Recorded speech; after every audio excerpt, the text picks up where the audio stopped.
តែជាការបកស្រាយរបស់លោកពូប្រមាញ់និងអ្នកបិញយ៉យចាសូមអញ្ជើញតាមដាននឹងទស្សនាផ្ដល់នឹងសម្លេងតែដៃខ្លាំងៗទាំងអស់គ្នាបាទចាសូមអញ្ជើញ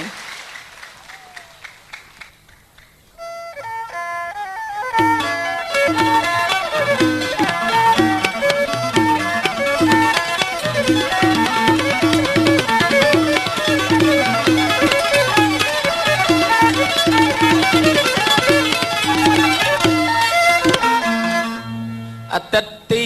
3ស្ដីវិចារខ្ញុំលើកហាត់ថាគោរពសន្តាន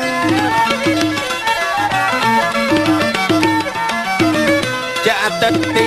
3ស្ដីវិចារខ្ញុំលើកហាត់ថាគោរពសន្តានពីទូរទស្សន៍ទៅគេហដ្ឋាន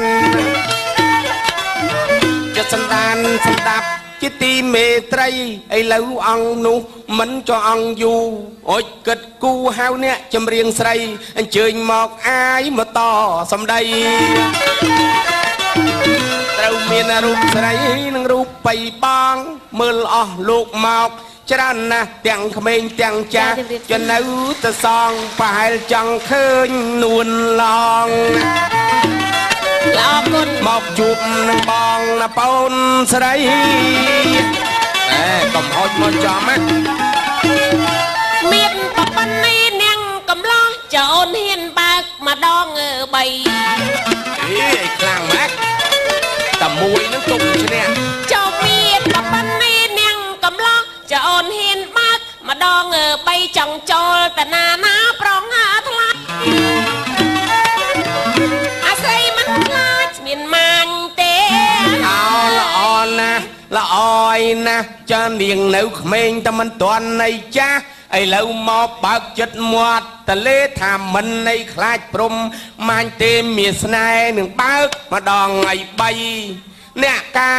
យអើយអ្នកគ្រាន់តែលឺសំឡេងឲ្យខ្ញុំញាក់សរសៃណែចោះបើកម្ដងឲ្យ3ចោះស្រីឲ្យខ្ញុំចូលប្រឡោះណាលេងឲ្យត្រឹមត្រូវនាងកំឡោះចំណាស់ប៉ុណ្ណឹងឯគេអេឆ្លើយឆ្លើយចង្អុលហើយណែនៅឲ្យស្ងៀមខ្ញុំប្រាប់ឲ្យហើយញ៉ៃញ៉ៃមិនចេះអត់ថ្នោតអូបើកឲ្យម្ដង3អាណានៅស្ងៀមតែមួយហ្នឹងញាក់បាត់ហើយមកឆាក់ឡើយនេះឆោហ្នឹងបានមុខមើលមិនបានទេមុខដូចឆ្លោះម៉ែឃើញអញ្ចឹងហ្នឹងហើយឲ្យមកកណែឆ្លោះកំព្រាមិនងាយណាចាប់ទេស្អីគេឆ្លោះកំព្រាចាជំរាបសួរចា